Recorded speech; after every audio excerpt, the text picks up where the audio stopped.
Renungan Pagi, Christ Triumphant atau Kristus yang Menang oleh Ellen G. White, 25 Oktober 2025. Mari kita berdoa.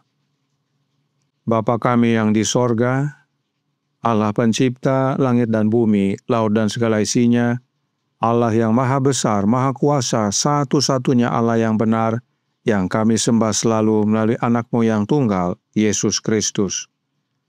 Terpujilah Yesus, anak Allah yang maha tinggi, yang adalah satu-satunya jalan dan kebenaran dan hidup bagi kami. Pada pagi hari ini kami bersyukur boleh bangun dan berbakti dan sebagaimana membaca dan mendengarkan nasihat firman-Mu, kiranya kami mengenali akan kehadiran Kristus dalam hidup kami, yaitu oleh kehadiran Roh-Nya, sebab pertobatan adalah pekerjaan Kristus dalam hidup kami. Beserta kami sepanjang perbaktian ini kehendak-Mu yang jadi. Ampun kami akan dosa dan salah, karena kami berdoa hanya dalam nama anak Allah yang tunggal, Yesus Kristus, yang adalah Tuhan dan Juru Selamat kami. Amin. Renungan hari ini akan dibacakan oleh Saudara Brent Caviar. Kepada Saudara Brent, kami persilahkan. Selamat pagi dan selamat hari Sabat saya ucapkan kepada saudara-saudari sekalian. Bacaan renungan pagi kita pada pagi hari ini 25 Oktober 2025 berjudul Ada Bahaya Menolak Bertobat. Ayat intinya terdapat dalam Kisah Para Rasul 5 ayat 39. Tetapi kalau berasal dari Allah, kamu tidak akan dapat melenyapkan orang-orang ini. Mungkin ternyata juga nanti bahwa kamu melawan Allah. Nasihat itu diterima. Kita dapat melihat bukti apa yang diberikan kepada para imam dan penguasa dan betapa gigihnya mereka menentang Roh Allah. Mereka yang mengaku lebih bijaksana dan saleh dapat membuat kesalahan yang sangat mengerikan dan bagi diri mereka sendiri. Fatal jika mereka membiarkan pikiran mereka dibentuk oleh kuasa lain dan menempuh jalan perlawanan terhadap Roh Kudus.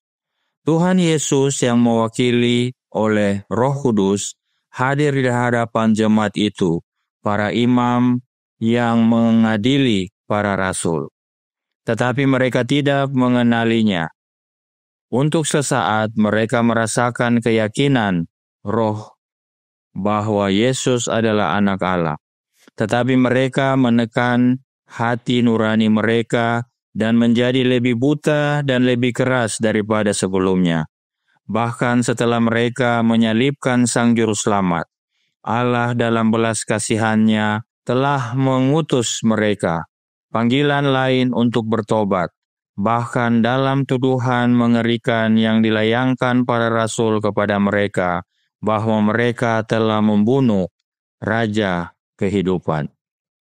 Bukan hanya dosa membunuh anak Allah yang memisahkan mereka dari keselamatan, tetapi juga kegigihan mereka dalam menolak terang dan keyakinan dari Roh Kudus.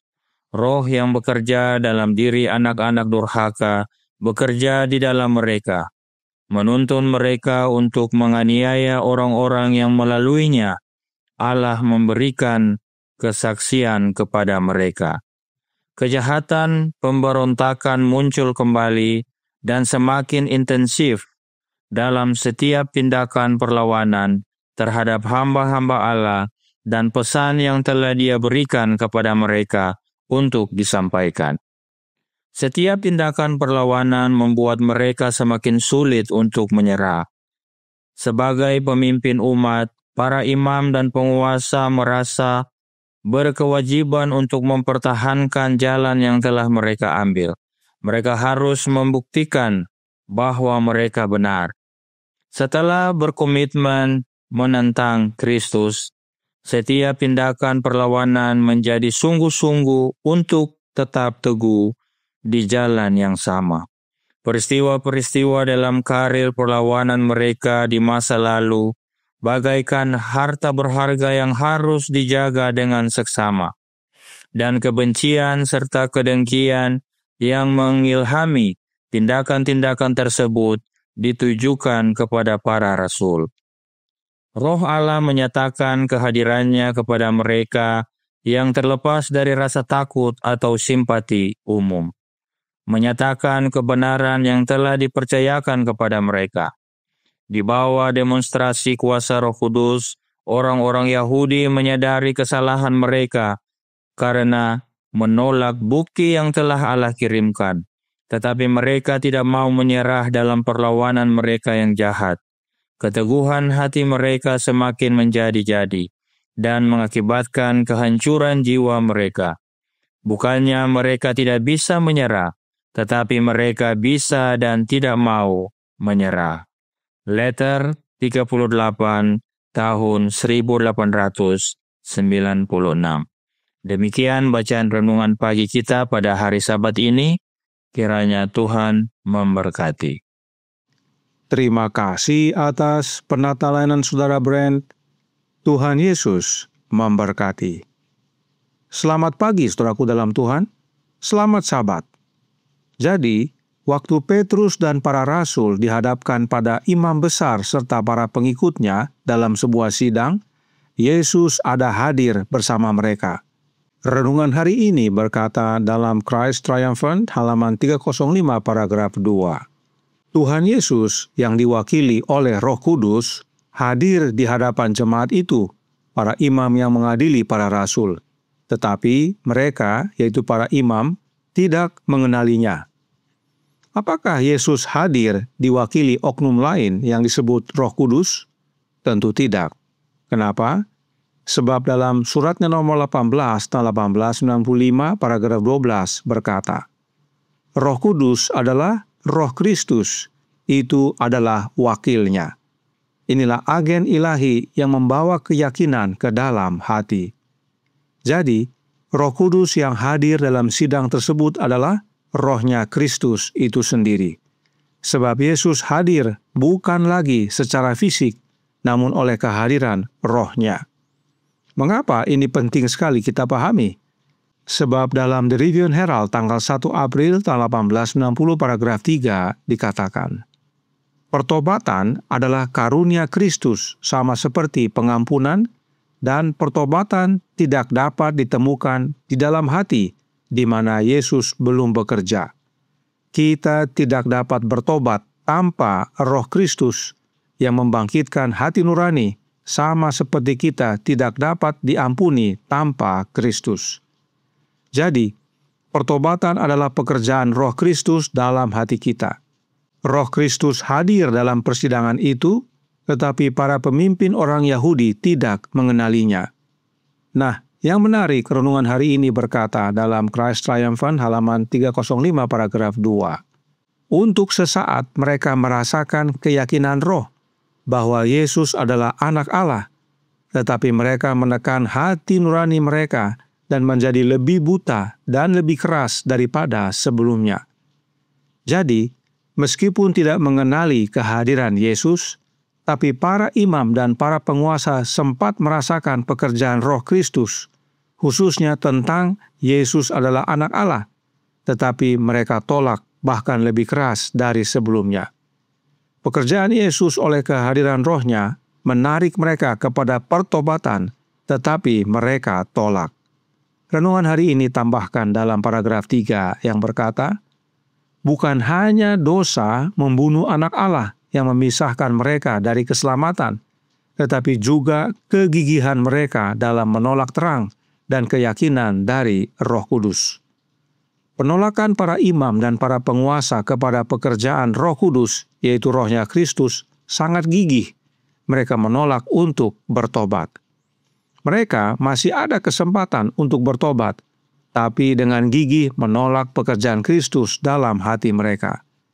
Setiap tindakan perlawanan membuat mereka semakin sulit untuk menyerah. Sebagai pemimpin umat, para imam dan penguasa merasa berkewajiban untuk mempertahankan jalan yang telah mereka ambil. Mereka harus membuktikan bahwa mereka benar.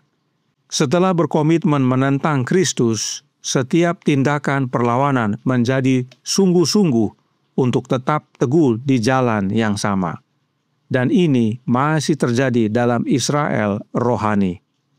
Oleh sebab itu, perhatikan dalam surat yang nomor 38, tahun 1896, paragraf 35. Murka Allah tidak dinyatakan terhadap manusia hanya karena dosa-dosa yang telah mereka perbuat, melainkan karena mereka memilih untuk terus melawan. Dan meskipun mereka memiliki terang dan pengetahuan, mereka tetap mengulangi dosa-dosa masa lalu mereka. Jika mereka mau menyerahkan diri, mereka akan diampuni, tetapi mereka bertekad untuk tidak menyerah. Mereka menentang Allah dengan keteguhan hati mereka. Jiwa-jiwa ini telah menyerahkan diri kepada setan, dan ia mengendalikan mereka sesuai kehendaknya. Saudaraku dalam Tuhan, Yesus tahu bahwa Kayafas beserta para imam dan penguasa yang menyalibkan dia. Yesus tahu, namun oleh kehadiran Roh-Nya, Yesus masih mau menjangkau mereka agar bertobat. Begitu besar kasih Yesus bagi kita manusia berdosa ini. Sebab meski kita jatuh dalam dosa, namun jika kita mau berserah kepada pekerjaan Roh Kristus untuk pertobatan kita, maka kita menerima pengampunan.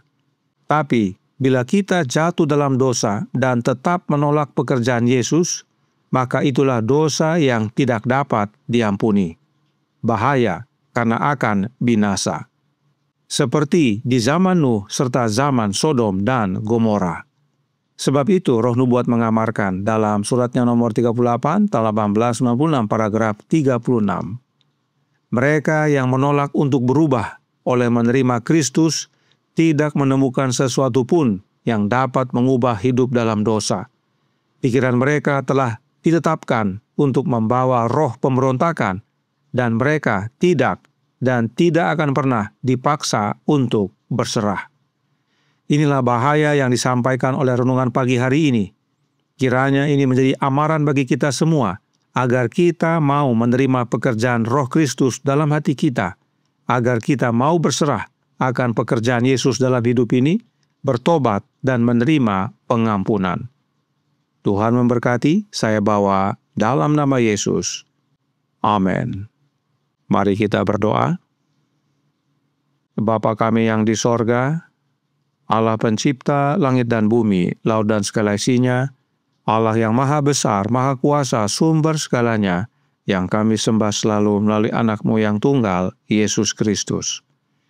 Terima kasih atas kebenaran vital pada pagi hari ini, bahwa pekerjaan pertobatan adalah pekerjaan Roh Kristus dalam hati kami. Roh Yesus menarik kami kembali kepadamu ya Bapa. Dan bila mana kami mau berserah kepada pekerjaan Yesus dalam hidup ini, pengampunan menjadi bagian kami. Karenanya tolong kami ya Bapa, karuniakanlah roh anak-Mu dalam hidup ini, dan biarlah kami mau membuka hati, menerima pekerjaan Kristus dalam hidup ini dan tidak menolak, agar pada akhirnya tidak hanya pertobatan menjadi bagian kami, namun pengampunan, dan kami layak untuk berdiri di hadapan-Mu, ya Bapa. Beserta kami sepanjang hari ini kehendak-Mu yang jadi, ampun kami akan dosa dan salah, karena kami berdoa hanya dalam nama Anak Allah yang tunggal, Yesus Kristus, yang adalah Tuhan dan Juru Selamat kami. Amin.